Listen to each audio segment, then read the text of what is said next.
akan kita bahas, yaitu persoalan tentang apa dan bagaimana PKI, insya Allah. Karena memang kebetulan saya ingin sampaikan kepada segenap umat Islam, tahun ini secara gencar di mana-mana saya dan kawan-kawan sedang melakukan kampanye besar-besaran untuk mengantisipasi kebangkitan PKI di Indonesia.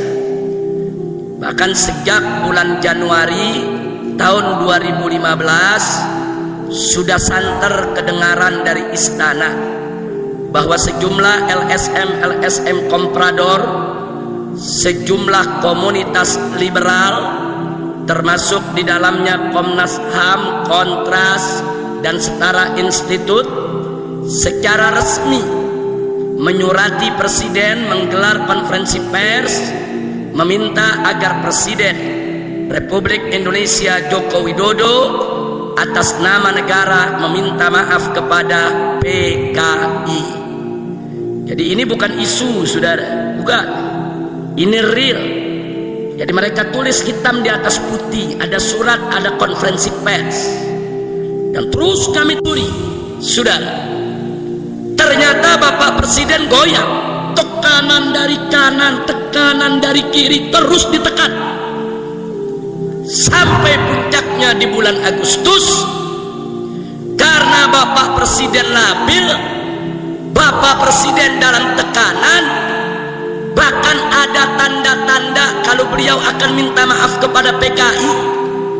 Sampai Kussolah Kiai Haji Salahuddin Wahid hafizahullah ta'ala dari Tebu Ireng, saudara, memberikan pernyataan pers.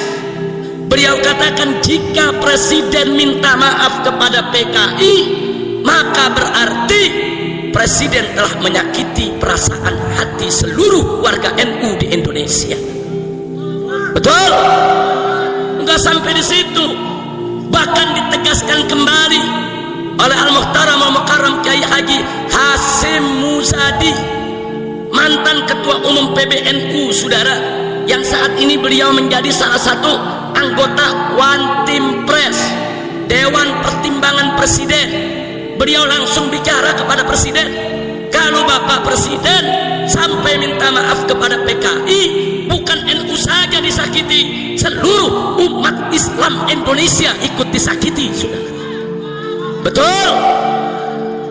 Dan gak sampai di situ, Kiai Haji Hasyim Muzadi bicara kepada kami para habaib, kalau sampai Presiden minta maaf kepada PKI, ya bubar-bubaran, barki barbe, bubar sigi, bubar kabeh. Artinya isyarat dari beliau, kalau sampai Presiden minta maaf kepada PKI, beliau akan mundur dari Watim Pres. Beliau nggak terima, saudara. Ada urusan apa Presiden meminta maaf sama PKI? Nah, saya ditanya ke wartawan, Habib, kenapa sih Presiden nggak boleh minta maaf sama PKI? Saya jawab, sekalian lagi minta maaf sama Belanda, sekalian minta maaf ke Jepang, sekalian Presiden pidato, Belanda maaf ya, dulu kami ngelawan, minta maaf, maaf dulu waktu Anda menjajah kami nggak patuh, maaf Belanda, maaf kalau Anda dulu nggak kerasan di negeri kami, minta maaf Belanda. Tanggung-tanggung amat minta maaf ke PKI, sudah. Bukan pada tempatnya, saudara. Tadinya kita pikir, saudara, sebelum bulan Januari ini cuman rumor, cuman isu. Ternyata tidak. Betul-betul Presiden mau minta maaf kepada PKI, saudara. Akhirnya kami keliling, kami datang ke DPR, kami datang ke MPR, kami datang ke Panglima TNI, kami datang ke Kapolri, kami datang ke Pangkostrat, kami datang ke seluruh lembaga tinggi negara, saudara. Dan akhirnya tanggal 16 Agustus kami gelar parade tauhid yang diikuti oleh 500.000 umat Islam dari semua elemen, saudara. Ada NU-nya, ada Bansernya, ada Muhammadiyahnya, ada Persisnya, ada Wasdiyahnya. Rame-rame kita turun di Jakarta, kita putihkan di Jakarta, kita nyatakan haram Presiden minta maaf kepada PKI, saudara. Takbir, sallu ala nabi. Sekarang pertanyaannya, kenapa sampai kita haramkan? Ada orang protes, Habib Rizik jangan sembarangan bilang haram. Kan ajaran Islam mengajarkan kita untuk saling memaafkan, minta maaf kepada orang, baik kita salah atau tidak salah. Kenapa Habib Rizik haramkan? Saudara, mereka yang bicara semacam itu tidak paham sejarah. Mereka nggak ngerti sejarah. Mereka tidak paham bagaimana dulu PKI, saudara, mengkhianati republik ini. Saudara, kenapa saat ini banyak generasi muda kita yang tidak paham tentang PKI, saudara? Sebelum saya uraikan sejarah PKI secara tuntas, catat baik-baik, saudara. Pertama, sebelum reformasi tahun 1998, saudara, pengkhianatan PKI itu masuk dalam kurikulum pendidikan nasional Indonesia, saudara. Dari SD sampai SMA, dari Sabang sampai Merauke, semua siswa-siswi, murid-murid pelajar Indonesia selalu diajarkan tentang pengkhianatan PKI di tahun 1948 dan di tahun 1965, saudara. Tapi begitu reformasi tahun 1998, pengkhianatan PKI hilang dari buku pelajaran, lenyap dari kurikulum, saudara. Yuk kita bertanya, apa yang harus kita tanyakan, saudara?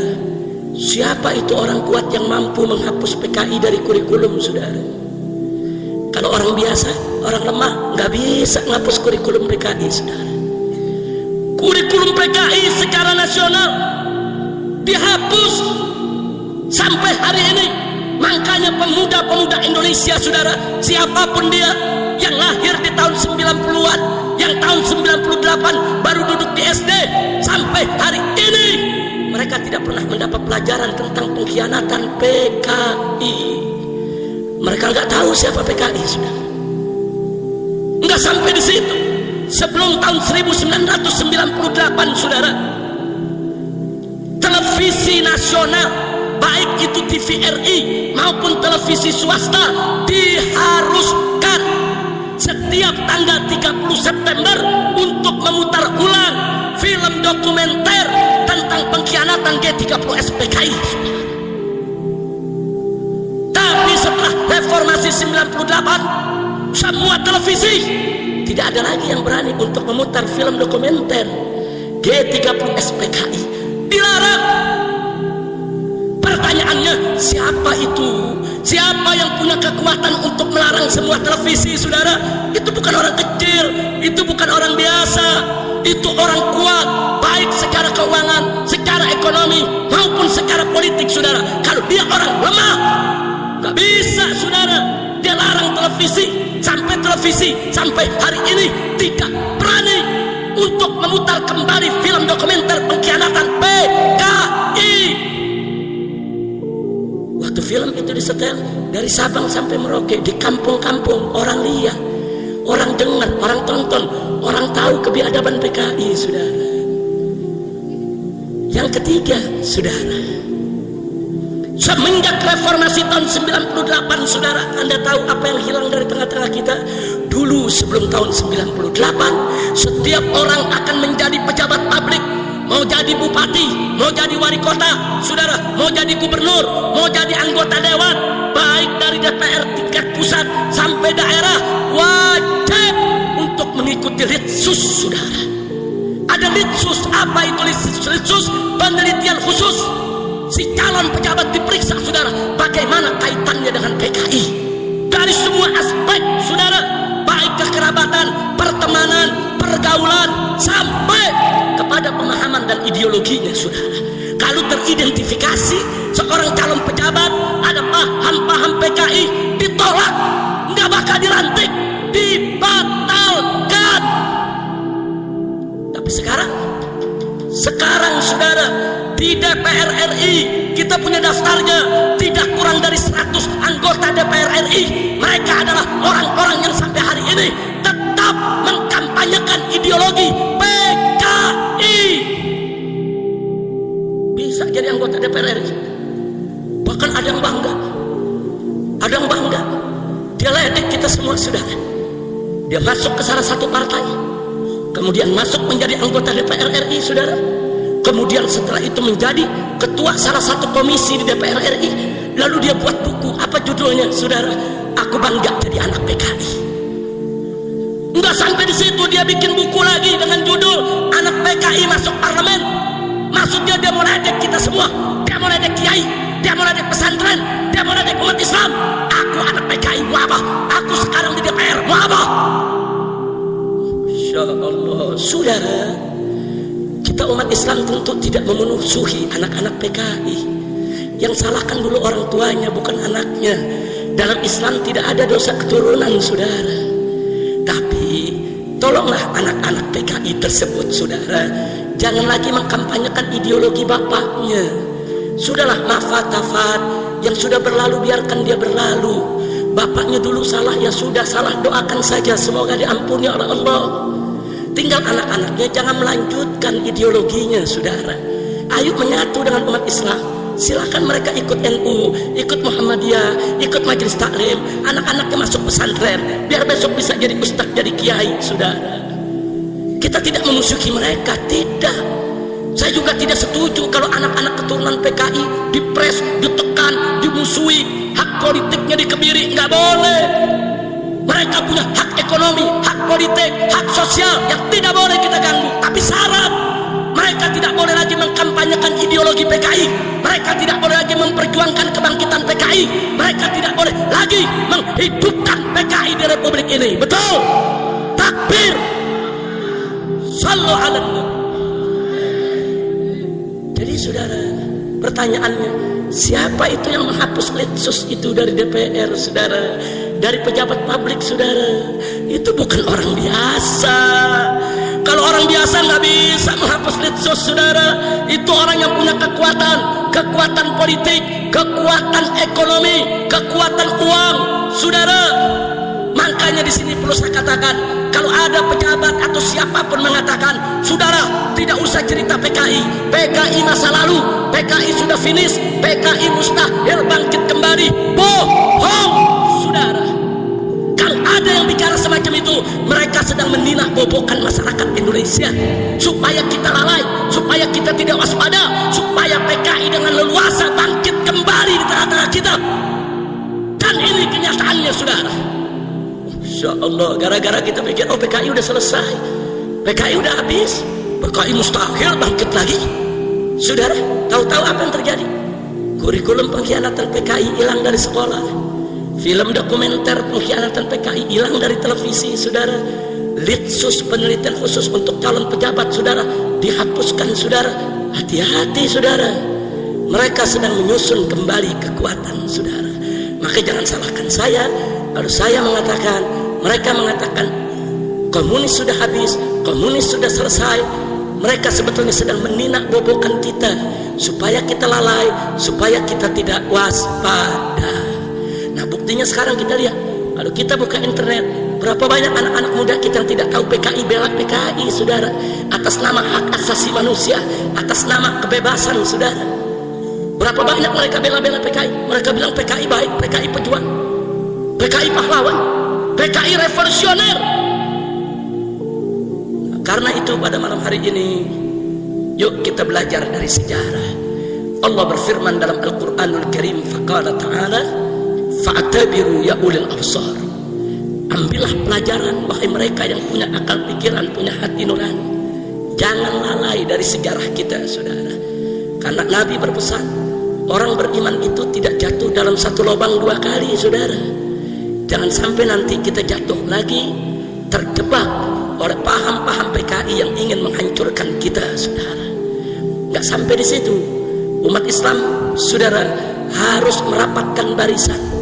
Jangan melulu kita ribut soal khilafiyah di antara kita, saudara. Jangan. Yuk kita rapatkan barisan kita, kita satukan potensi kita, saudara.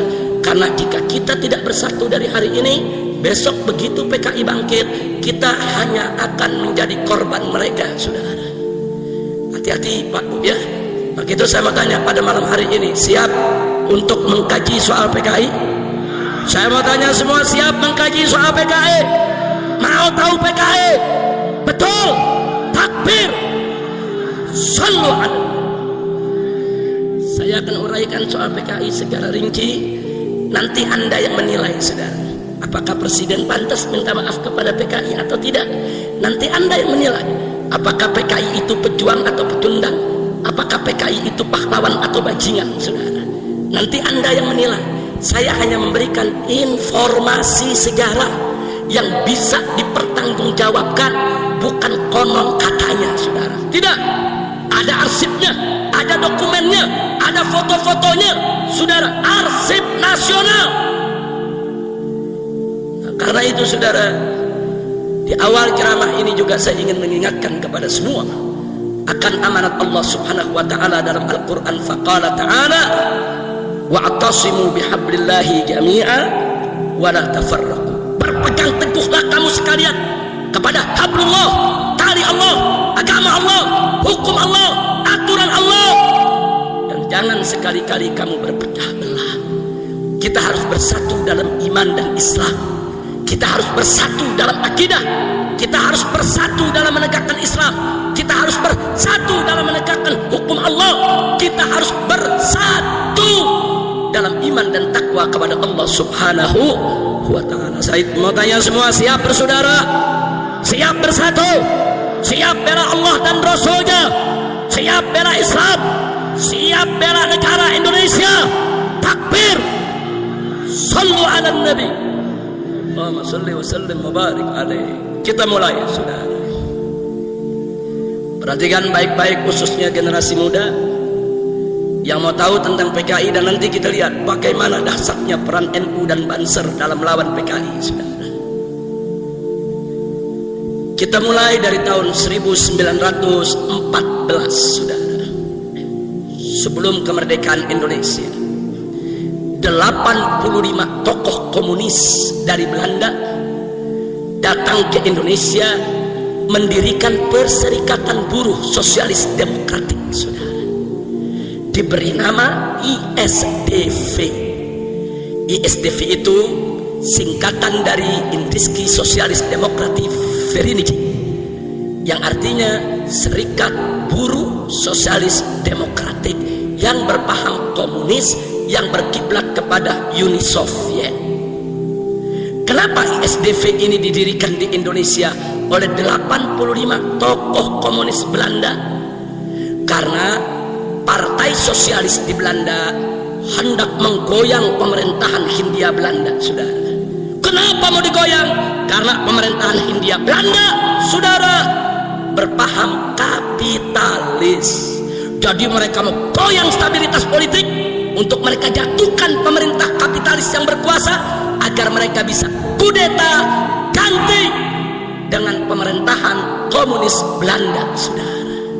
Dan mereka melihat bahwa ladang Belanda ada di Indonesia.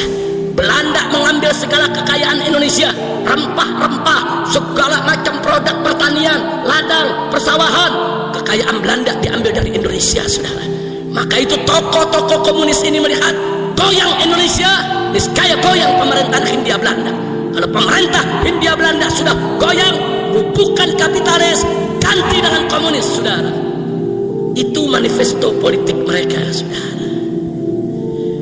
Didirikanlah dan dipimpin oleh tokoh komunis Belanda yang bernama Henk Sneevliet, saudara.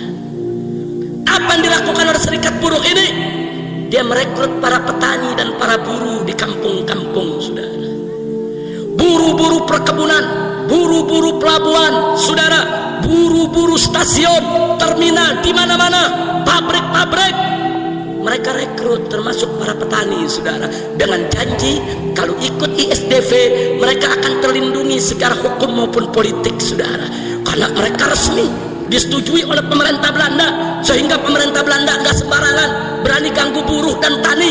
Dengan janji itu, saudara, berapa banyak rakyat yang tergoda, terjebak ikut ISDV, saudara. Karena ada janji perlindungan, ada janji keamanan, saudara. Mereka ikut rame-rame. 3 tahun kemudian, di tahun 1917, saudara, ISDV terang-terangan membentuk DSI, Dewan Soviet Indonesia, saudara.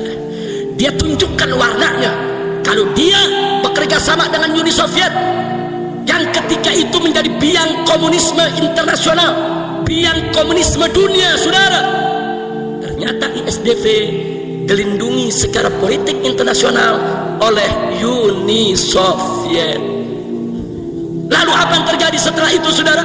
Atas arahan Uni Soviet, di tahun 1917 ISDV menggerakkan petani, menggerakkan buruh.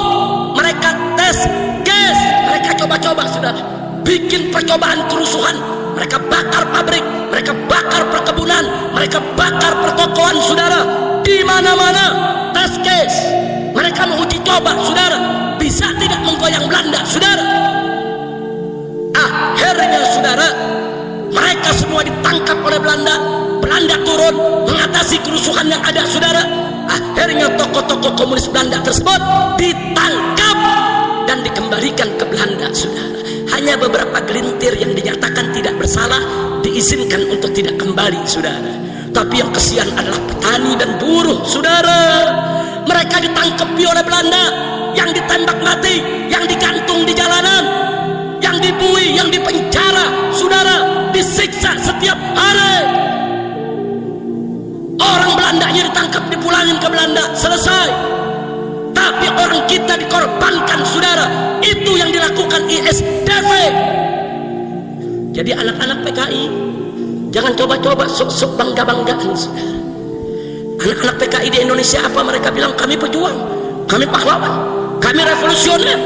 Tahun 1917 kami berontak kepada Belanda. Ahlan wa sahlan bil habib, fadal, fadal, silakan. Sallu ala nabi, fadal, silakan.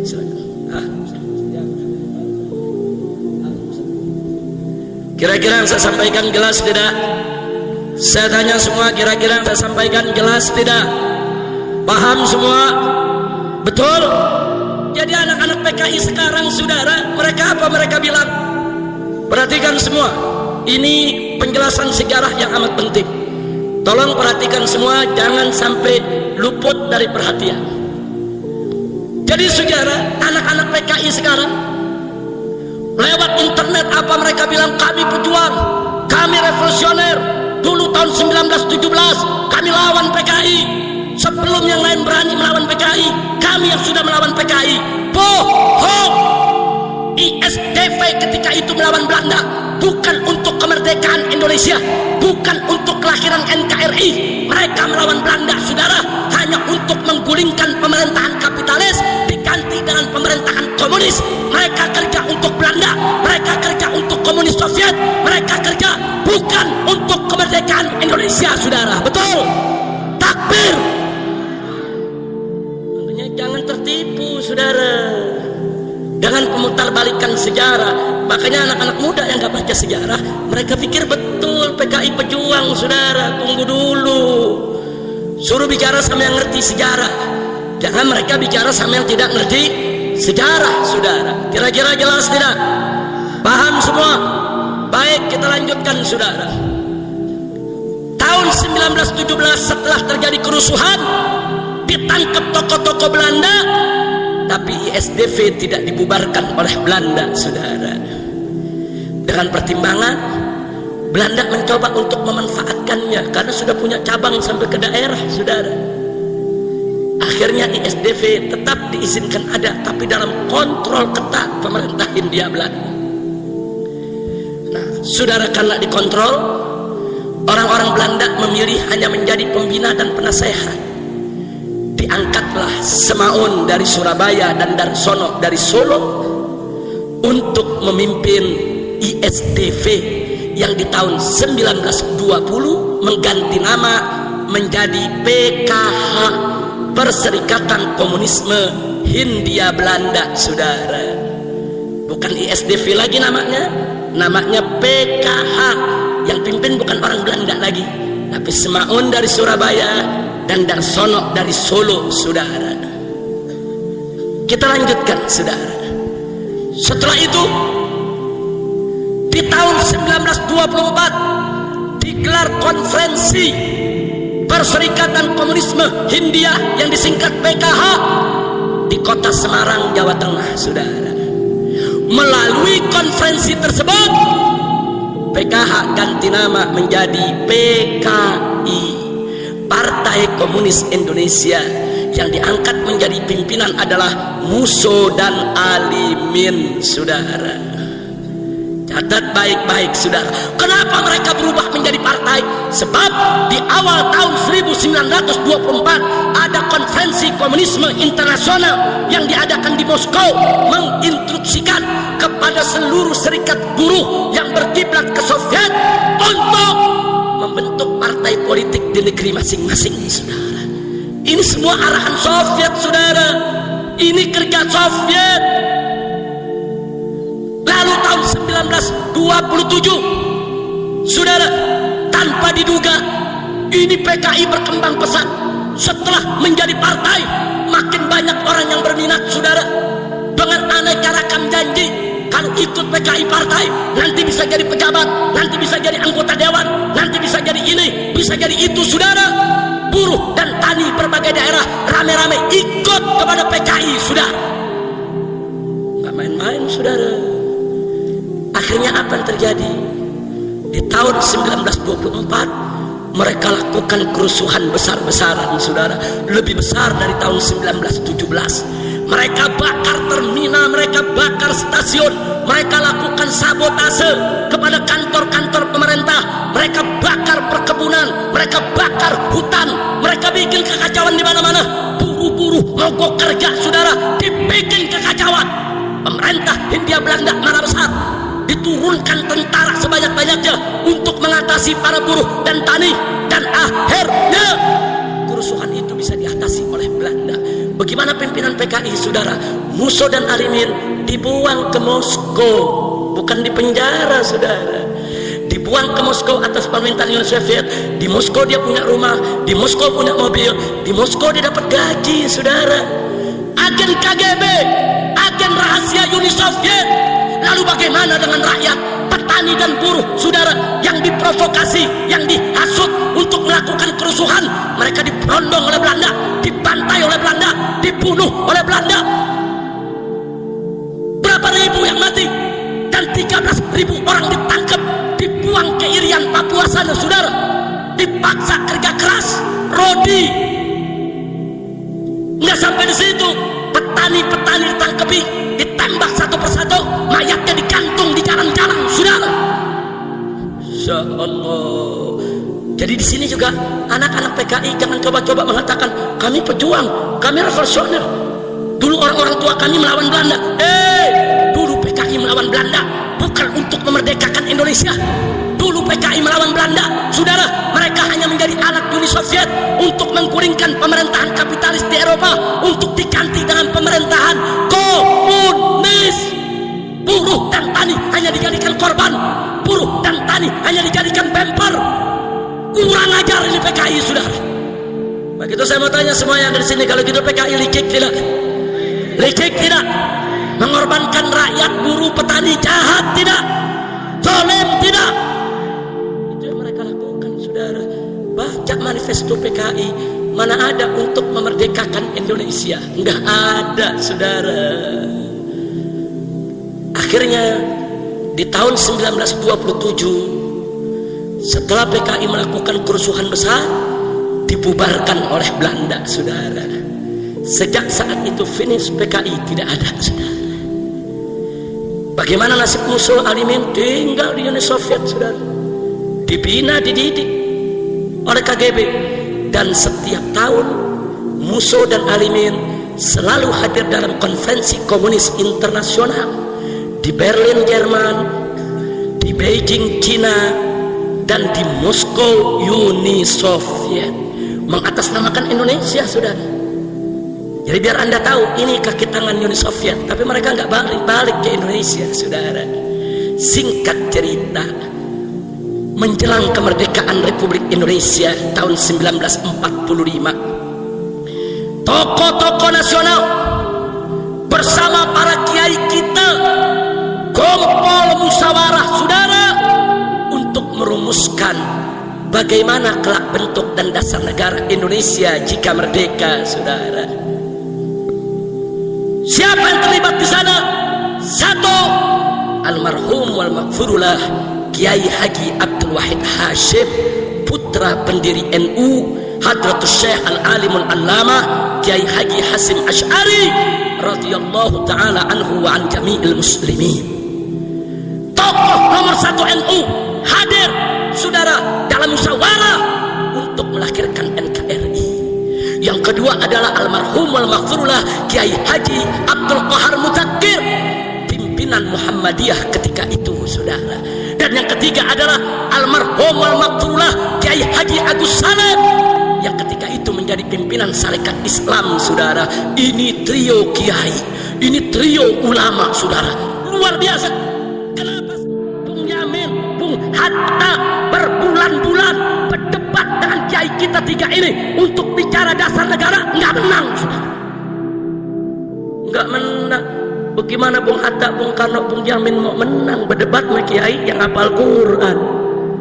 Al-Quran 30 juz dihafal, apalagi Pancasila 5 butir. Betul? Betul?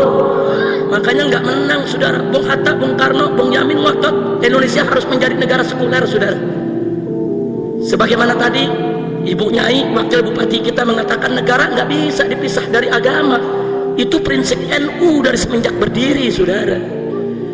Ketika itu Bung Hatta, Bung Karno, Bung Yamin minta negara-negara, agama-agama, politik-politik, agama-agama nggak boleh ada. Ini harus menjadi negara sekuler. Ditentang oleh Kiai Haji Wahid Hasim, ditentang oleh Kiai Haji Agus Salim, ditentang oleh Kiai Haji Abdul Qahar Mudzakkir. Tiga ulama ini bersatu, saudara, supaya Indonesia lahir tetap ada di rel agama. Akhirnya mereka berhasil bahwa Indonesia negara berdasarkan ketuhanan. Bahkan ketika itu, saudara, pada tanggal 22 Juni tahun 1945 yang disepakati oleh para founding father, para pendiri bangsa Indonesia adalah Indonesia berdiri atas dasar ketuhanan dengan kewajiban menjalankan syariat Islam bagi pemeluk-pemeluknya, tidak dipaksa buat orang di luar Islam. Tapi pada tanggal 17 Agustus begitu kita merdeka, Jepang tidak terima ada syariat, saudara. Ditekan Bung Karno, ditekan Bung Hatta, ditekan Bung Yamin supaya syariatnya dihapus, saudara.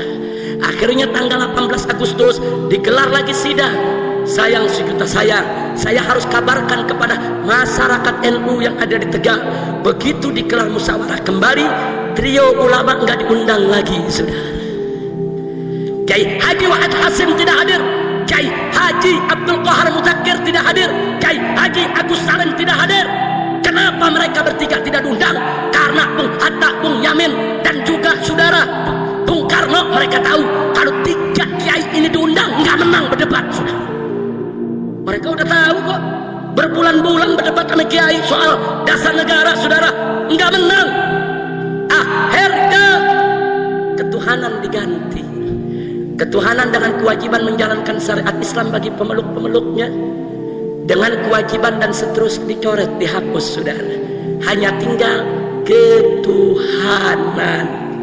Tapi ketika itu orang-orang NU yang hadir, walaupun tidak sekaliber Kiai Hasim, Kiai Wahid Hasim, orang-orang Muhammadiyah yang hadir termasuk Ki Bagus, saudara, mereka protes, mereka tentang, terjadi perdebatan. Akhirnya kelompok Islam mengalah, tapi dengan syarat boleh dihapus dengan kewajiban menjalankan syariat Islam bagi pemeluk-pemeluknya, tapi syarat ketuhanannya ditambah yang Maha Esa. Bung Karno setuju, Bung Hatta setuju, saudara. Begitu juga Bung Yamin. Jepang juga nggak keberatan, saudara.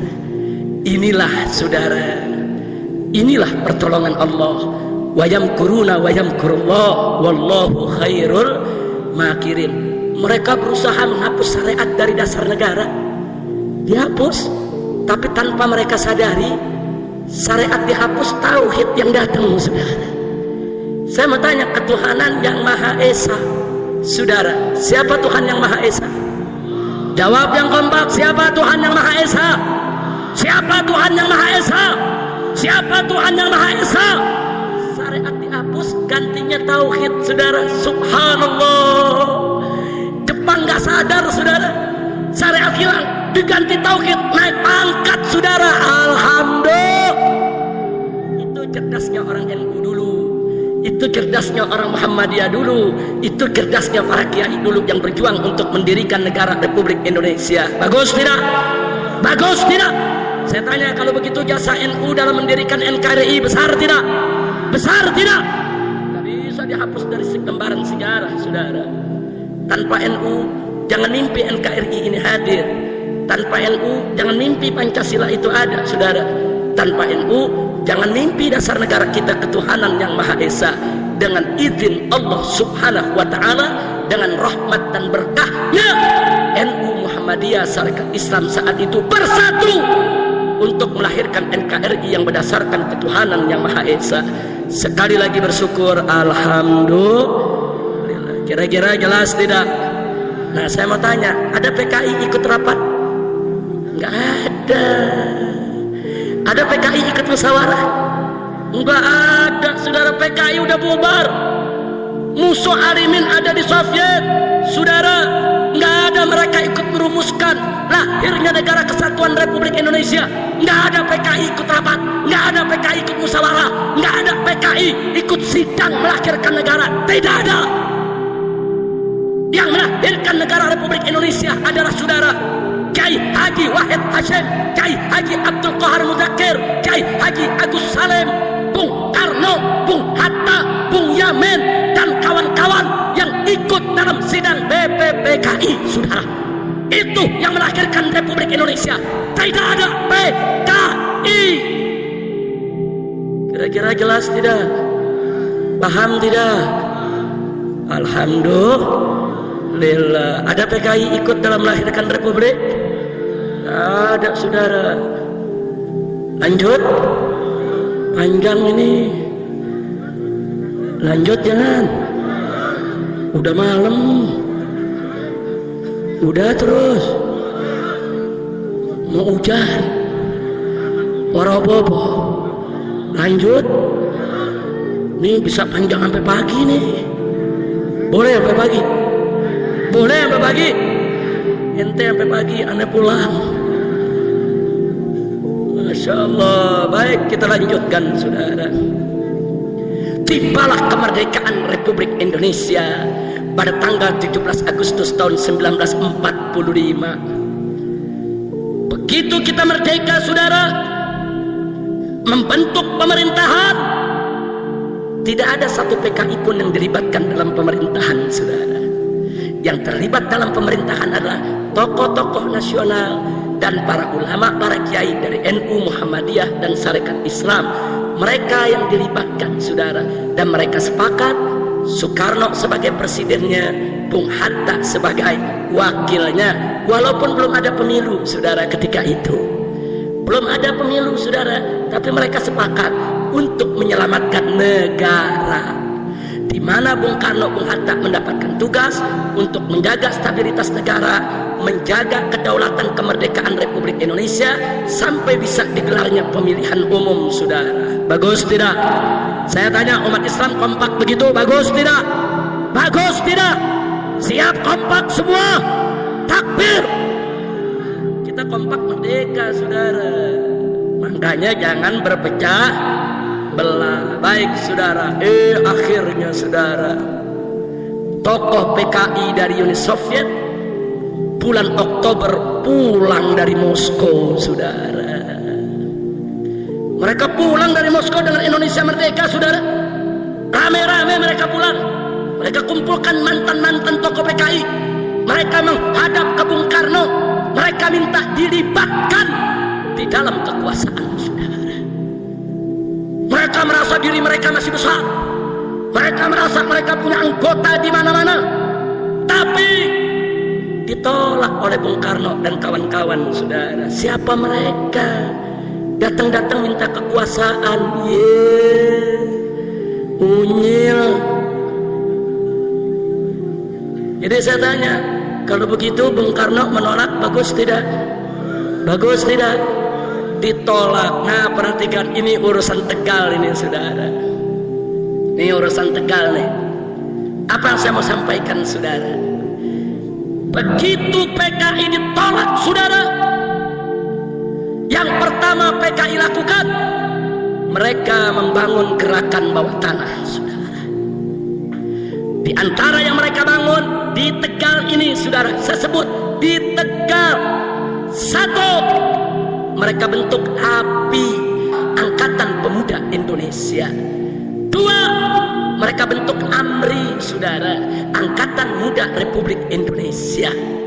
Mereka bentuk di Tegal sampai ke Selawi, saudara. Mereka bentuk di Tegal, lurah-lurah dan camat-camat mereka datangi. Mereka paksa untuk ikut PKI. Yang nggak mau mereka ancam untuk dibunuh. Ada lurah di Tegal yang diculik dibunuh, camat di Tegal yang diculik dibunuh, saudara, karena tidak mendukung PKI. Bukan hanya di Tegal, termasuk di Banten, saudara. Bahkan di Banten mereka rebut Kabupaten Tangerang. Mereka tangkap, saudara, bupatinya. Mereka usir, yaitu, saudara, bupatinya adalah Agus Patmanegara. Nggak sampai di situ, satu tokoh nasional di wilayah Tangerang karena tidak setuju dengan PKI dibunuh, yaitu Otto Iskandar Dinata, saudara. Mereka bunuh. Yang tidak dukung PKI mereka bunuh. Kenapa mereka menciptakan teror dari Tegal ke Brebes, ke Banten, ke Tangerang, saudara? Supaya Bung Karno goyang, nerima mereka dalam kekuasaan. Ini kan negara baru merdeka, saudara. Bung Karno belum kuat, tentara belum kuat, saudara. Modal Bung Karno dukungan NU, modal Bung Karno dukungan Muhammadiyah, modal Bung Karno dukungan Sarekat Islam, saudara. Tentara ini masih baru-baru dibentuk, saudara. Dirongrong. Akhirnya tanggal 21 Oktober tahun 1945 PKI mendeklarasikan diri kembali di Indonesia, saudara. Berdiri lagi sebagai partai, nggak bisa dilarang. Dia lawan Bung Karno. Begitu bulan Oktober tanggal 21 berdiri, saudara, Bung Karno tetap tidak akui mereka. Akhirnya PKI merebut Keresidenan Pekalongan, saudara. Mulai dari Brebes, Tegal, Comal, Pemalang, Pekalongan, Batang dikuasai oleh PKI. Tentara-tentara di Tegal ditangkapi, lurah camat di Tegal ditangkapi, dibunuh, kiai-kiai coba melawan, disembelih, saudara. Gak main-main, saudara. Supaya Anda tahu apa mereka lakukan. Kenapa mereka begitu, saudara? Kenapa mereka begitu? Kenapa mereka lakukan itu semua, saudara? Bahkan Bupati Lebak, Raden Hardi Winangun, saudara, mereka bunuh, mereka sembelih. Kenapa mereka lakukan? Mereka menekan Bung Karno supaya mereka dilibatkan dalam kekuasaan, saudara. Dan akhirnya mereka berhasil, saudara. Tahun 1947 Bung Karno berunding dengan PKI. Akhirnya sepakat, presidennya Bung Karno, wakil presidennya Bung Hatta, dan perdana menterinya adalah Amir Sarifuddin, tokoh PKI. Amir Sarifuddin Harahap, saudara, asal dari Sumatera Utara tapi berkawan akrab dengan Musso dan Alimin, saudara. Dia menjadi perdana menteri. Begitu jadi perdana menteri, nggak ada lagi lurah yang diculik, nggak ada lagi camat yang dibunuh. Loh, kok nggak ada? Kan yang nyulik dia, nggak kan yang bunuh dia. Makanya begitu mereka jadi tenang, nggak ada penculikan, nggak ada pembunuhan. Artinya PKI dibangun dengan gerakan teroris, PKI dibangun dengan pengancaman, intimidasi, teror, pembunuhan. Kalau gitu saya mau tanya, kalau gitu PKI, saudara, saya mau tanya, pejuang atau pecundang? Pahlawan atau bajingan? Nggak sampai di situ, saudara. Nggak sampai di situ.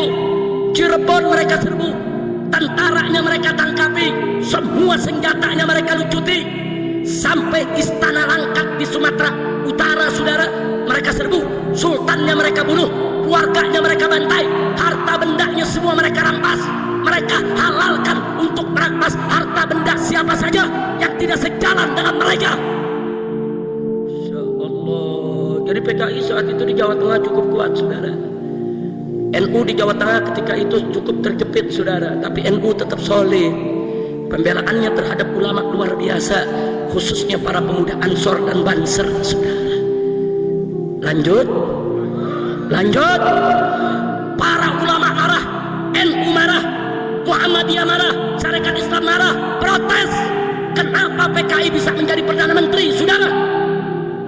Tapi Bung Karno menenangkan. Bung Karno ini orangnya baik, husnudzon, berpikir untuk negara. Apa kata Bung Karno? Kalau mereka bisa kita rangkul untuk kedaulatan negeri kita, kenapa tidak? Ini Belanda ngancam mau datang lagi. Jangan sampai nanti Belanda datang kita pecah belah.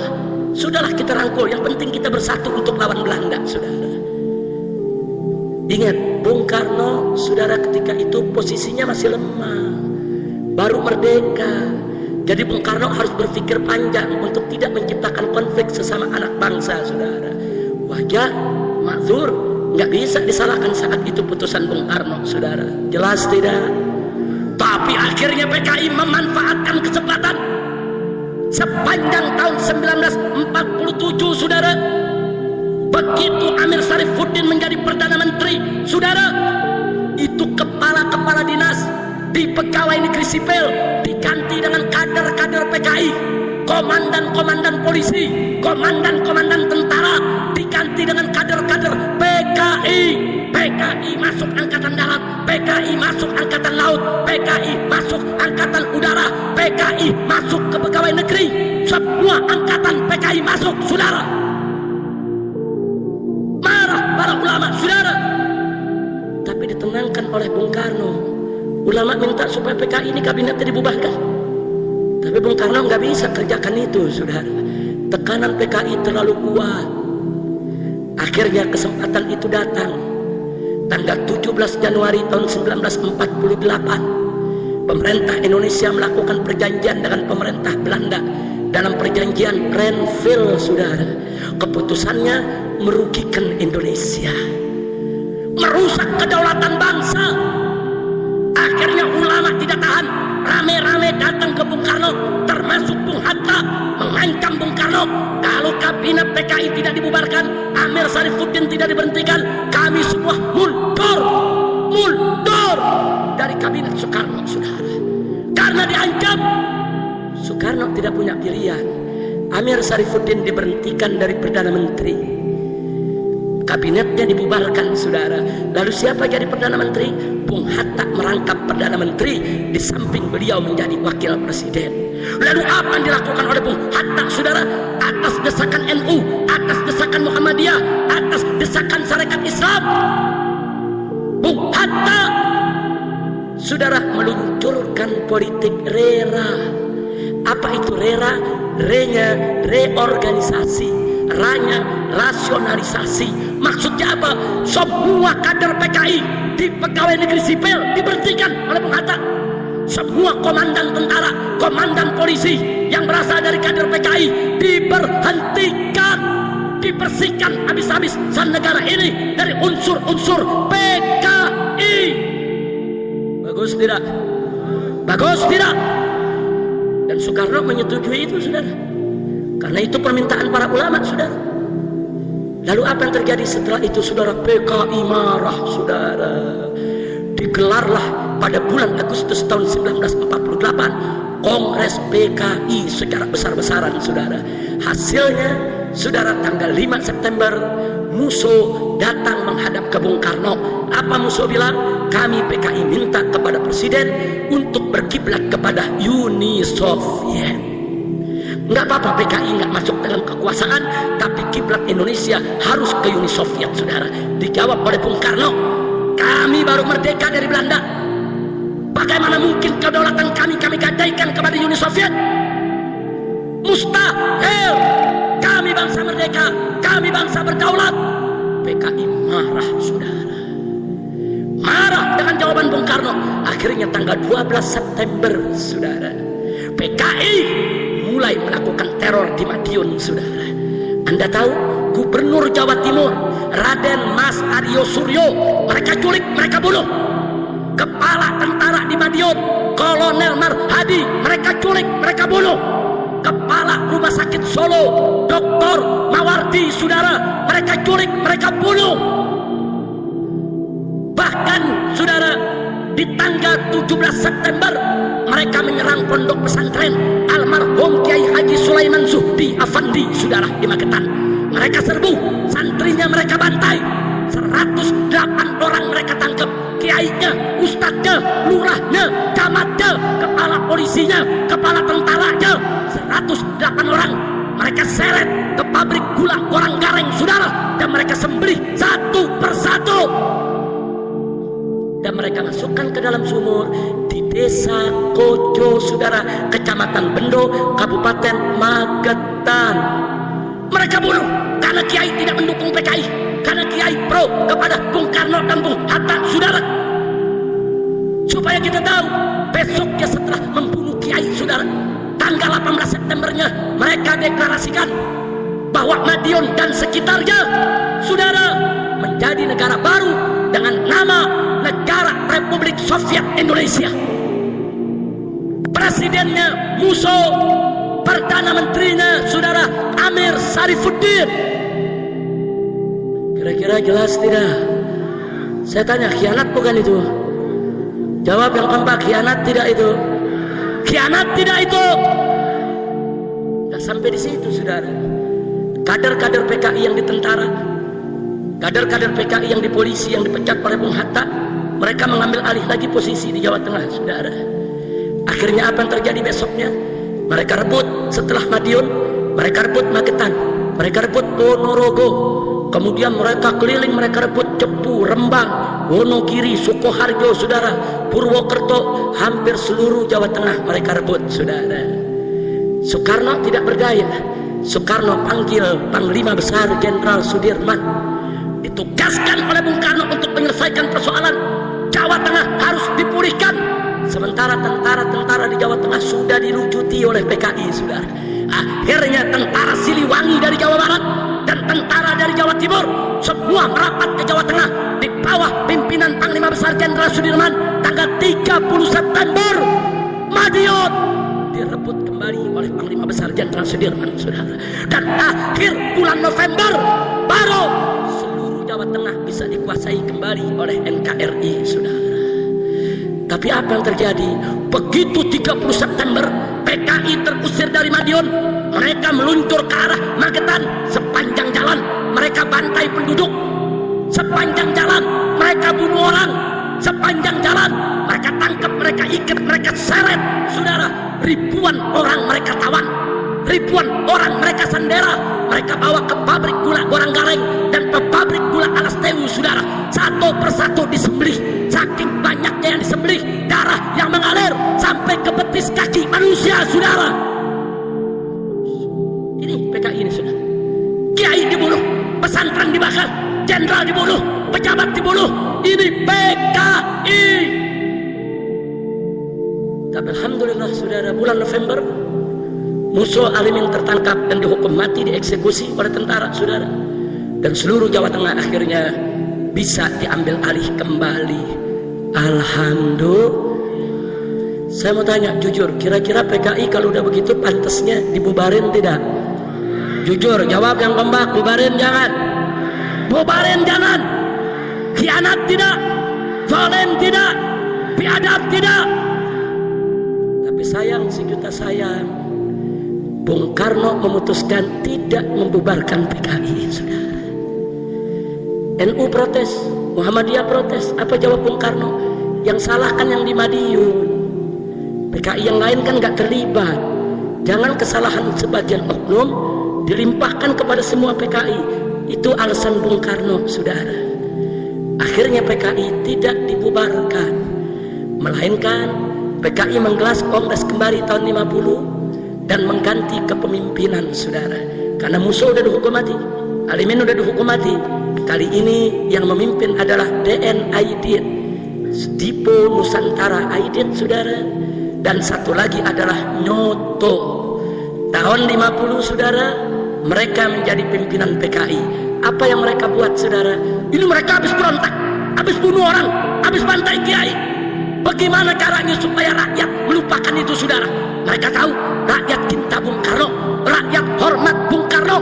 Akhirnya mereka memakai politik jilat habis-habisan Bung Karno, saudara. Mereka pakai politik menjilat, saudara. Mereka jilat, mereka banggakan Bung Karno, mereka puji-puji Bung Karno, segala program Bung Karno mereka dukung.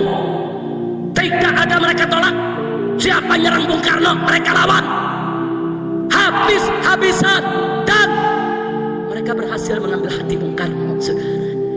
Akhirnya Bung Karno sangat akrab kepada mereka, sehingga akhirnya mereka diizinkan untuk ikut pemilihan umum pertama di Indonesia tahun 1955. Begitu ikut pemilu, mengejutkan, mereka menang jadi 4 besar, saudara.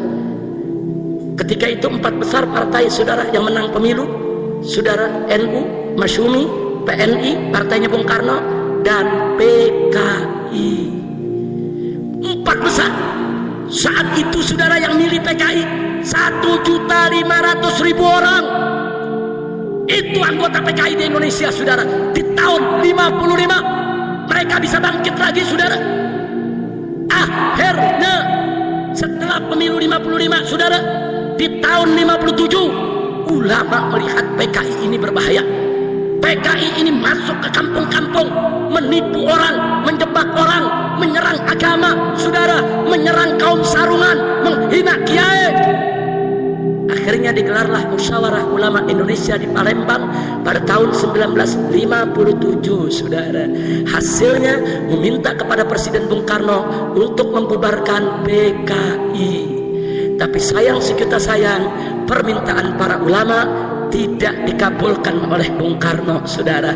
Alasan Bung Karno, PKI baik, PKI sudah insaf, PKI sudah sadar, PKI nggak melakukan kesalahan lagi, mereka dukung program kita semua, kenapa mesti dibubarkan? Akhirnya tahun 1958 segelintir tokoh agama bergabung dengan segelintir tentara yang kecewa kepada Bung Karno karena memanjakan PKI. Mereka mengoreksi Bung Karno dengan terjadi pemberontakan PRRI di Sumatera, saudara.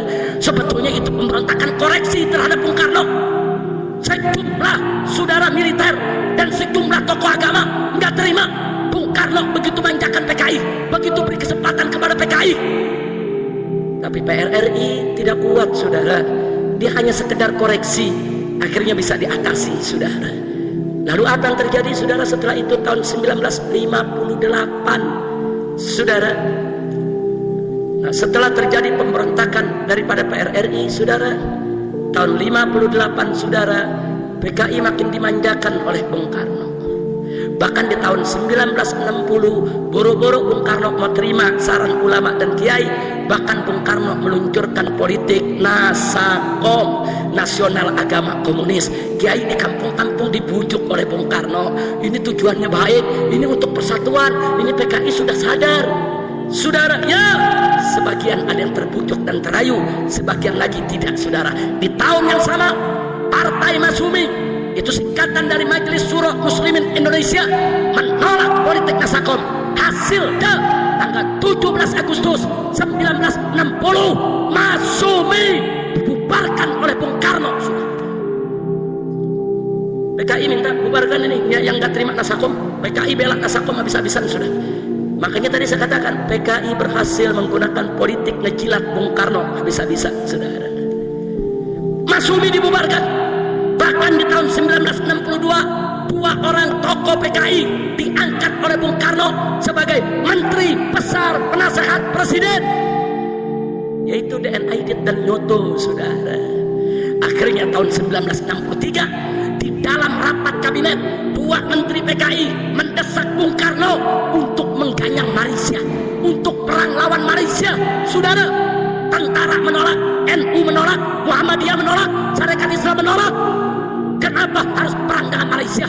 Saudara serumpun, seagama, tapi PKI tetap ngotot. Pengaruh PKI sangat kuat, saudara. Kenapa PKI ngotot? Karena ada instruksi dari Uni Soviet bahwa Partai Komunis Malaysia lemah, mau dibubarkan oleh pemerintah Malaysia, maka itu Malaysia harus digoyang. Kalau Malaysia digoyang, Partai Komunis Malaysia tidak bubar, saudara. Luar biasa liciknya, saudara. Nggak sampai di situ, sengaja digerokin Bung Karno untuk perang dengan Malaysia, karena mereka punya program lain, saudara. Mari kita lanjutkan, saudara. Begitu sudah perang dengan Malaysia, tentara diturunkan, personel kurang, PKI mengajukan proposal kepada Bung Karno, saudara. Bapak Presiden, kami PKI siap membantu Presiden. Tentara kita nggak cukup, maka itu kami ajukan proposal, bentuklah angkatan kelima. Sudah punya 4 angkatan, ada angkatan darat, angkatan udara, angkatan laut, angkatan kepolisian. Kita perlu angkatan kelima, yaitu angkatan buruh dan tani. Saudara, buruh dan tani yang terdidik hanya buruh dan tani PKI, saudara. Buruh dan tani yang ngerti organisasi hanya buruh dan tani PKI, saudara. Dan Soekarno mengabulkan itu, saudara. Kalau Anda jalan-jalan ke Jakarta, mampir sebentar di Menteng Perapatan, saudara. Di sana ada patung tani. Petaninya bawa bedil laras panjang dan bawa pistol pendek di pinggangnya, saudara. Petani bawa pacul, bukan bawa pistol, saudara.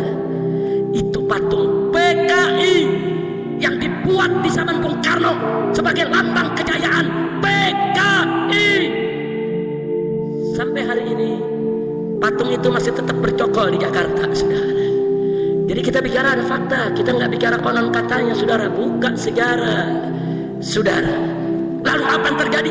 GPII, Gerakan Pemuda Islam Indonesia, saudara, tidak terima, saudara, adanya angkatan kelima, karena itu angkatan PKI.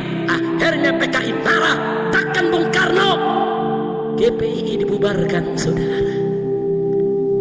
Jadi ulama minta PKI yang dibubarin, yang dibubarin Bung Karno bukan PKI. Masumi, GPI, saudara, nggak sampai di situ, saudara. Bahkan di awal tahun 1964, Partai Murba itu partainya mantan-mantan PKI, saudara. Dulu mereka ikut PKI, setelah mereka lihat kelikikan PKI, kejahatan PKI, mereka keluar. Mereka bikin partai baru namanya Murba. Murba itu adalah musyawarah rakyat banyak, saudara. Disingkat Murba.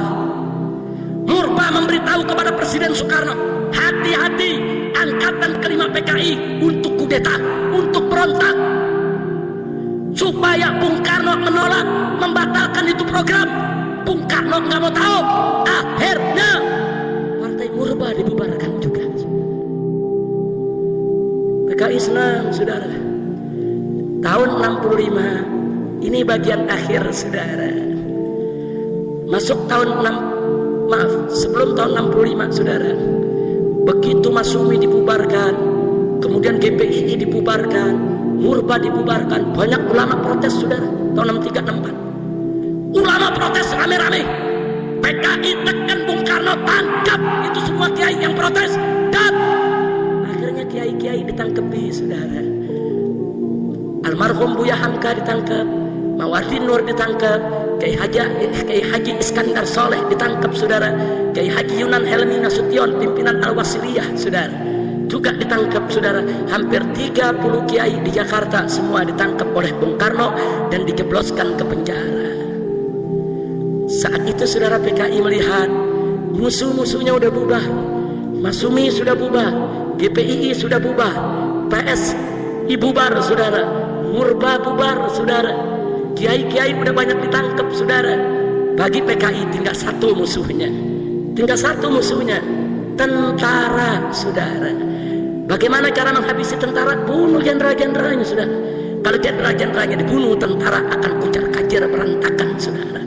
Itulah sebabnya di bulan Juli tahun 1965 PKI dengan izin Presiden mendatangkan 2000 pemuda dari berbagai daerah kumpul di Jakarta, masuk ke Halim Perdana Kusuma, base campnya.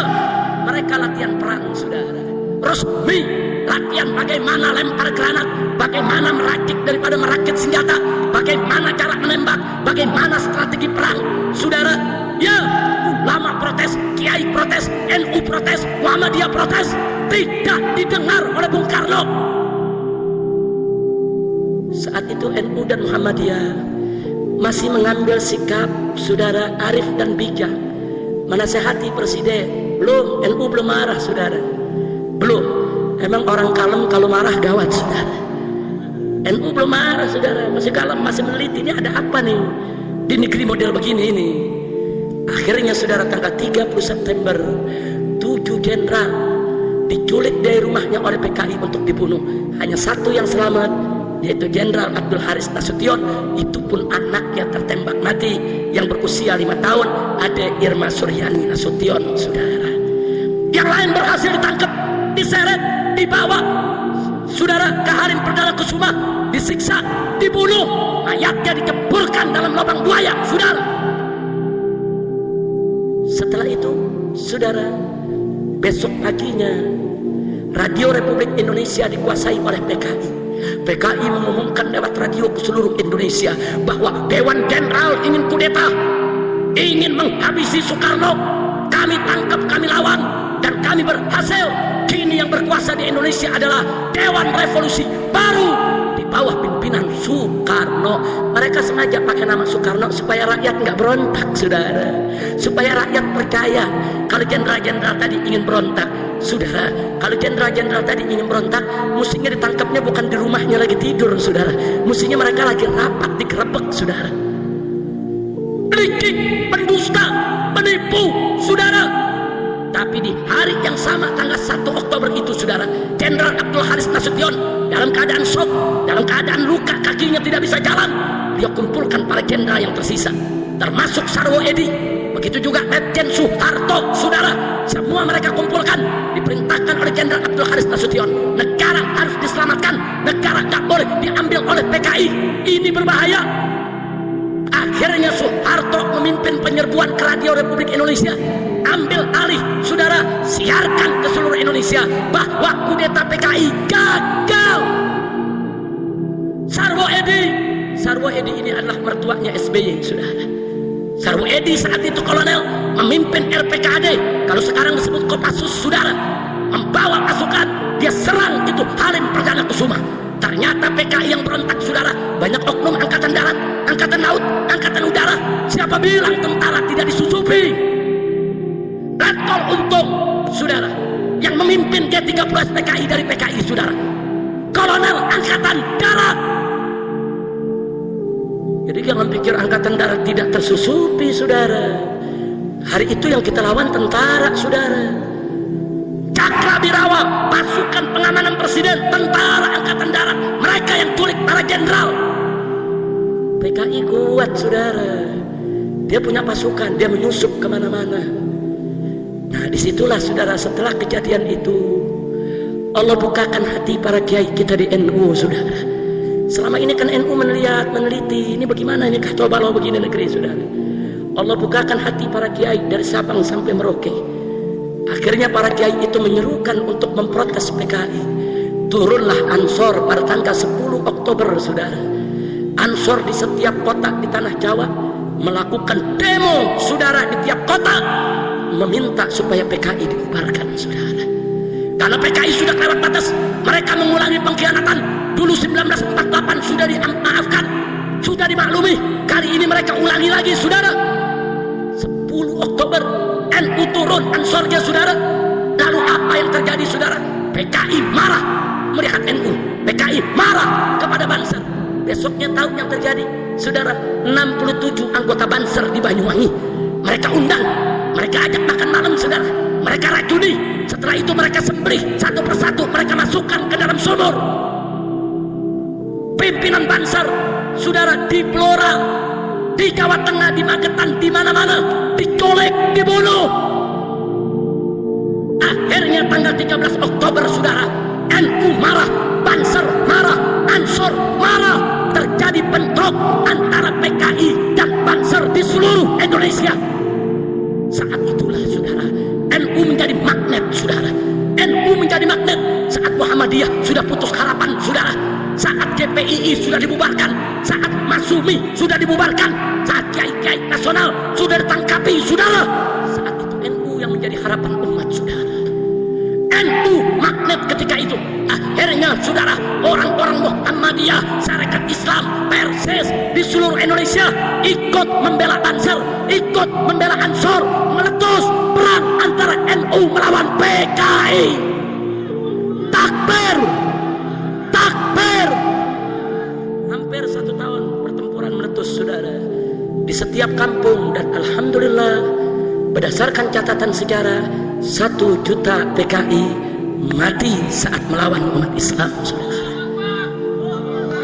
Dan sekarang PKI mau putar balik sejarah. Apa mereka bilang? Kami dibantai oleh NU, kami dibantai oleh Banser, kami nggak salah apa-apa, kami dibantai di mana-mana. Nih PKI lagi putar balik sejarahnya, saudara. Banser tidak akan marah, Banser tidak akan bunuh mereka kalau mereka tidak bunuh kiai-kiai NU. Betul? Saya mau tanya, yang bunuh kiai NU siapa? Yang bunuh Banser siapa? Yang bunuh jenderal siapa? Yang bakar pesantren siapa? Yang khianat kepada negara siapa? Jadi kalau Banser marah, wajar tidak? Ansor marah, wajar tidak? Takbir. Sallu ala Nabi. Kurang ajar, sekarang mau dibalik sejarahnya, saudara. Mereka bilang sekarang mereka korban. Ini dia kurang ajar, saudara. Dulu gagahnya nyeret kiai kita, sembelih kiai kita, bakar pesantren-pesantren NU kayak jagoan, mentang-mentang berkuasa. Begitu udah kalah, cengeng, ngaku saya dibantai, pala lu bomenyan. Kurang ajar, saudara. Kira-kira jelas tidak? Jelas tidak? Nah sekarang saya mau tanya, Anda yang ambil kesimpulan, saudara, setelah Anda lihat begitu sejarah PKI, saya tanya, kalau gitu PKI, jawab yang keempat, PKI ini pahlawan atau bajingan? Jawab yang keempat, pahlawan atau bajingan? Pejuang atau pecundang? Siapa yang bunuh kiai? Siapa yang bunuh kiai? Siapa yang bakar pesantren? Siapa yang bantai NU? Siapa yang khianat kepada negara? Kalau begitu saya mau tanya, apa pantas presiden minta maaf kepada PKI? Kurang ajar presiden meminta maaf ke PKI. Saudara, apa maksudnya? Maka itu, saudara, saya mau serukan kepada umat Islam. Sampai hari ini kita masih berhasil menekan presiden untuk tidak minta maaf kepada PKI. Sampai hari ini. Setelah kami turun pada Tauhid di Jakarta, saya diundang oleh Menko Polhukam Luhut Panjaitan. Saudara, beliau ingin menenangkan saya dengan menjamin presiden tidak akan minta maaf kepada PKI. Saya katakan, apa jaminannya? Siapa yang bisa menjamin kalau presiden tidak minta maaf kepada PKI? Begitu kita sampaikan kepada Menko Polhukam, kalau presiden sampai minta maaf kepada PKI, saya yang pertama kali akan teriakkan kepada rakyat Indonesia, turun ke jalan, turunkan Jokowi dari jabatan presiden. Takbir, takbir. Saya mau tanya semua yang ada di sini, siap bela ulama, siap bela kiai, siap bela NU, siap bela Banser, siap bela NKRI, siap ganyang PKI? Takbir. Kalau Jokowi sampai minta maaf kepada PKI, saudara, kita minta kepada umat Islam dimanapun Anda berada, NU-nya, Muhammadiyahnya, Wasliyahnya, dan seluruh ormasnya dan komponennya, saudara, kita turun ke jalanan, turunkan Jokowi dari jabatan presiden, saudara. Setuju tidak? Takbir. Dan ganti namanya jadi Jokodok. Ganti namanya jadi Jokodok, saudara. Jangan takut, saudara. Enggak. Ini gara-gara dari bulan Januari sampai hari ini terus saya ceramah begini di mana tempat, saudara, pemerintah mau buat undang-undang lagi penghinaan kepada presiden supaya bisa ditangkap. Dulu tahun 2003 saya ditangkap dengan undang-undang penghinaan kepada presiden, saudara. Tapi tahun 2005 setelah kita keluar, rame-rame dengan ormas hitam kita tuntut itu undang-undang. Itu pasal ke Mahkamah Konstitusi dan sudah dibatalkan, saudara. Sehingga nggak ada lagi pasal penghinaan presiden. Nah, karena sekarang Jokowi di mana-mana disebut Jokodok. Ini dianggap menghina presiden, maka presiden minta supaya undang-undang tadi dihidupkan kembali. supaya dia gampang nangkep Habib, gampang nangkep Kiai lagi, saudara. Tunggu dulu. Nah, setelah mereka gagal, ditolak oleh DPR, sekarang Kapolri mengeluarkan surat tentang hate speech, pernyataan kebencian, saudara, supaya polisi bisa tangkap siapa saja yang hina presiden. Kebon, kadal kebon. Saya tanya, takut jangan? Takut jangan? Takbir. Jangan takut. Ini yang hak harus disuarakan, saudara. Baik, sebagai penutup ceramah saya, muncul pertanyaan, emang kenapa sih kalau presiden minta maaf kepada PKI, kok Habib dan kawan-kawan FPI kok begitu marah? Ada apa sih? Jawab jangan. Kapan? Tahun depan lagi ya, biar diundang lagi. Udah sejam lebih nih. Nggak apa-apa, nggak apa-apa. Saya kira mah udah 1,5 jam ini. Lanjut, ente lanjut. Mulut anu udah berbusa. Baik, singkat saja, perhatikan baik-baik. Kenapa kami menolak keras presiden minta maaf kepada PKI? Saudara, memang maaf memaafkan itu ajaran Islam. Maaf memaafkan itu memang kesantunan Islam. Maaf memaafkan itu memang kedamaian Islam. Tapi hati-hati, minta maaf presiden ini bukan sembarang minta maaf. Ini punya implikasi politik dan hukum, saudara. Satu, kalau presiden minta maaf kepada PKI, maka itu akan diterjemahkan oleh media, oleh semua jurnalis, oleh semua pakar di negeri ini, bahwa PKI tidak bersalah, saudara. Nah, saya mau tanya, kalau PKI nggak salah, berarti yang salah NU, berarti yang salah Banser, berarti yang salah Ansor, berarti yang salah Kiai, berarti yang salah pesantren, berarti yang salah tentara, berarti yang salah polisi, berarti yang salah negara. Hati-hati Pak Jokowi minta maaf. Yang kedua, kalau presiden minta maaf kepada PKI, berarti PKI tidak salah. Dengan demikian implikasi hukumnya, PKI berhak mendapatkan rehabilitasi. Apa itu rehabilitasi?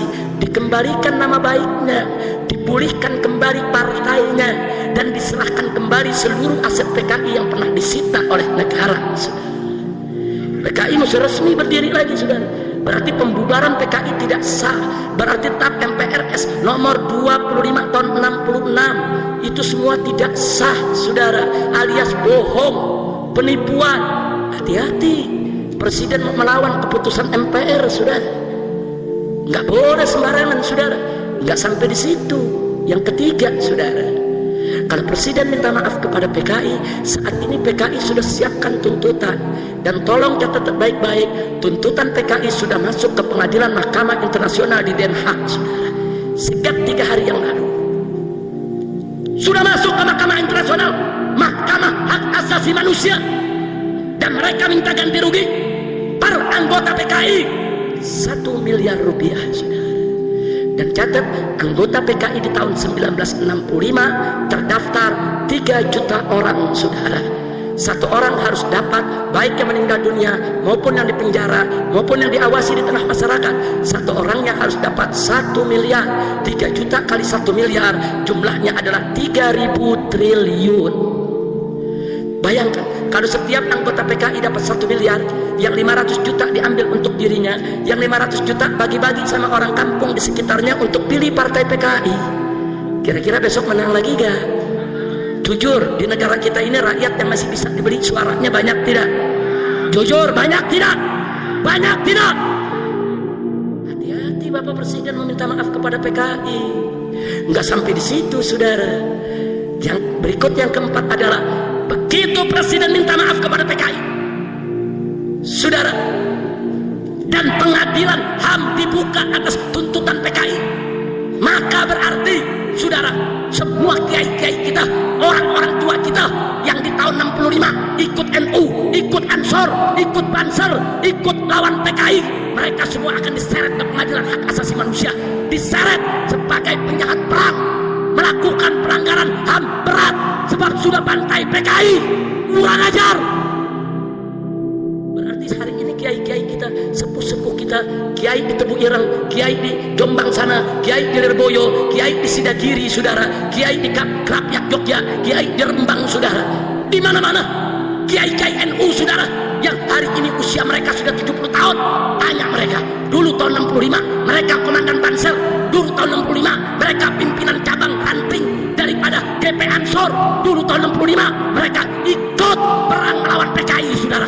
Kalau ini sampai masuk Mahkamah Internasional, berarti kiai-kiai kita di Rembang, di Tebu Ireng, di Krapyak, di Sidagiri, di mana-mana saudara, termasuk di Kenggong Probolinggo sana saudara, semuanya harus menjadi penjahat perang dan dituntut saudara sebagai penjahat perang dengan dalih saudara melakukan pelanggaran HAM berat, membantai PKI, kurang ajar.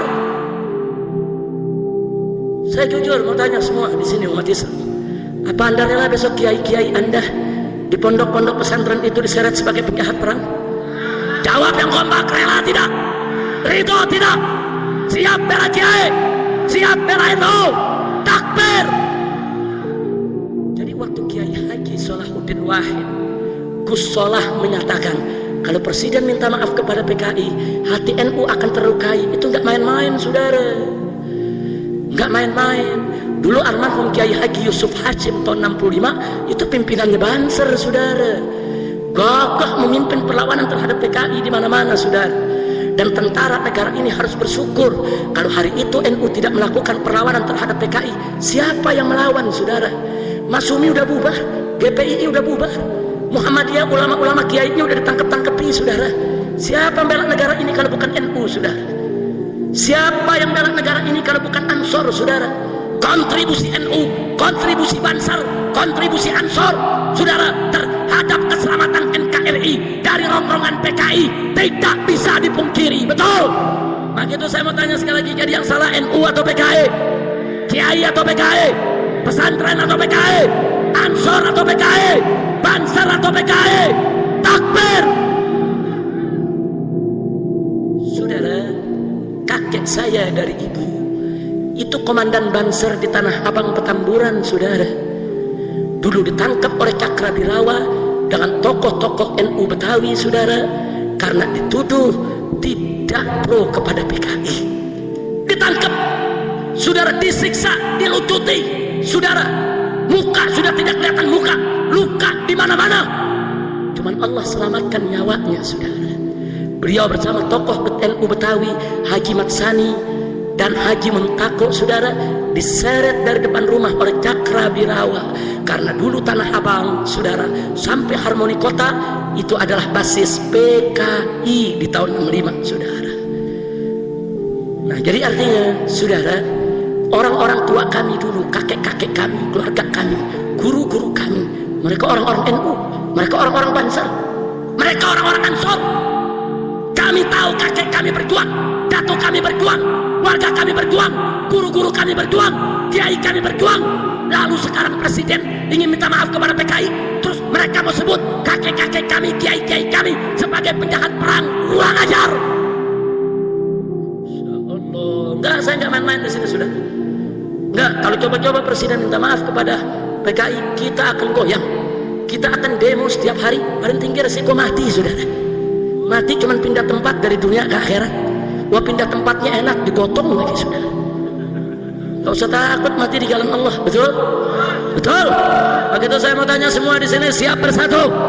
Umat Islam siap bersatu, siap berjuang, siap bela Allah, siap bela Rasul, siap bela Quran, siap bela Islam, siap bela Kiai, siap bela NU, siap bela Banser, siap bela Ansor, siap bela NKRI. Takbir! Sallu ala Nabi. Nah, kita mau sampaikan ke tentara dan polisi, makanya sama Habib Mekiai jangan curiga melulu, betul? Dulu tentara kalau nggak ada NU mau kemana? Dipotong lo semua. Nah, jenderalnya udah dipotong, betul?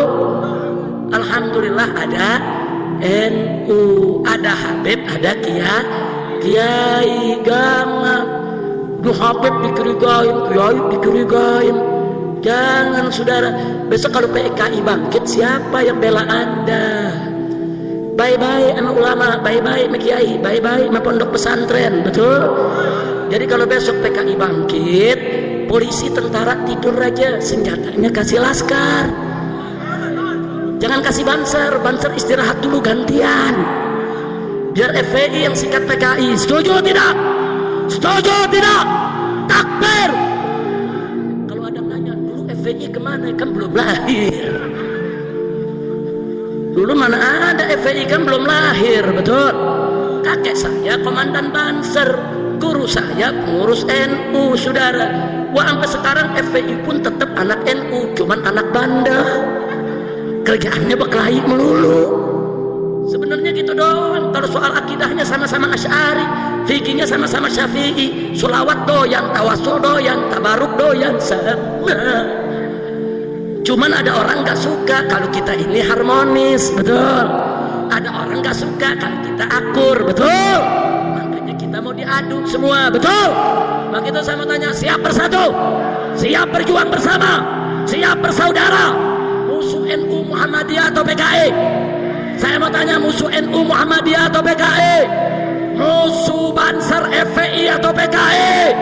Takbir! Alhamdulillah. Kira-kira jelas tidak? Paham semua? Nah, jujur, kalau presiden minta maaf kepada PKI, bahaya tidak?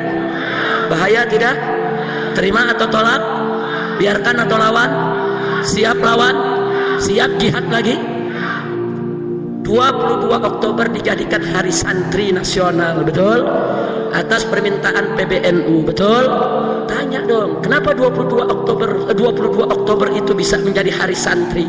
Karena di tanggal 22 Oktober, saudara, NU di bawah kepemimpinan Hadratus Syekh Al-Alimul Allama Kiai Haji Hasyim Asy'ari radhiyallahu taala anhu wa an jami'il muslimin, saudara, mengeluarkan resolusi jihad. Kenapa beliau keluarkan resolusi jihad? Karena nikah mendarat, saudara, di Surabaya. Inggris dan Belanda membonceng nikah, dia pengen jajah lagi Indonesia. Makanya Kiai Haji Hasyim Asy'ari dan ulama-ulama NU kala itu sepakat keluarkan resolusi jihad, umumkan di pondok-pondok pesantren, saudara. Akhirnya, saudara, meledaklah peristiwa 10 November. Semangat arek-arek Surabaya melawan Inggris, melawan Belanda, sampai jenderal Inggris ikut mati karena resolusi jihad yang dikeluarkan NU, saudara. Takbir! Berarti saya tanya, NU jasanya besar tidak? Besar tidak? Besar tidak? Maka itu kita wajib jaga NU, saudara. NU adalah rumah besar Ahlus Sunnah wal NU nggak boleh dikotori sama Syiah, betul? NU nggak boleh dikotori sama Wahabi, betul? NU nggak boleh dikotori sama liberal, saudara, betul? Siap jaga NU, siap bela NU, siap bersihkan NU dari liberal. Takbir! Shallu ala Nabi. NU rumah besar Ahlus Sunnah wal Jamaah, termasuk rumah front pembela Islam, karena front pembela Islam ikut Ahlus Sunnah wal Jamaah. Karena itu seluruh anggota FPI di seluruh Indonesia wajib untuk ikut memiliki NU, wajib untuk ikut menjaga NU, wajib untuk ikut membela NU, saudara. NU rumah besar Ahlus Sunnah wal Jamaah yang didirikan oleh Hadratus Syekh Al-Alimul Allama Kiai Haji Hasyim Asy'ari atas dasar akidah Asy'ariyah dan fikih Imam Syafi'i, saudara.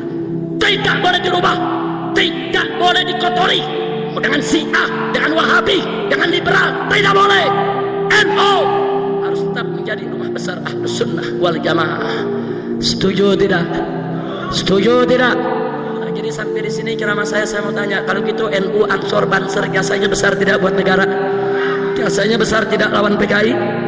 Jadi kalau Presiden Jokowi coba-coba membela PKI, saudara, langkai dulu mayat NU, betul? Dan sebelum langkai mayat NU, langkai dulu mayat FPI. Langkai dulu anaknya, lu jangan lawan bapaknya, gua colok. Lawan sini anaknya dulu. Setuju?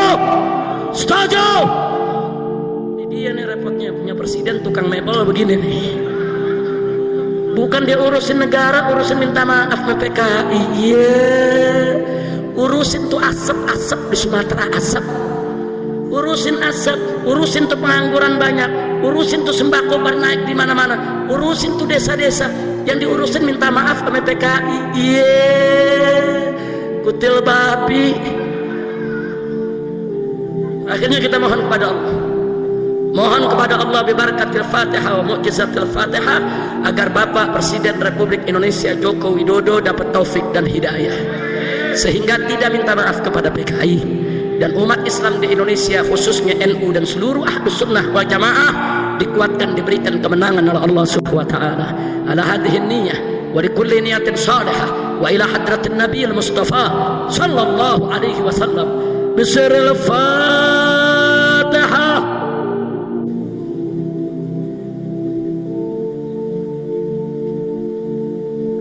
Taqabbalallahu minna wa minkum fataqabbal ya karim.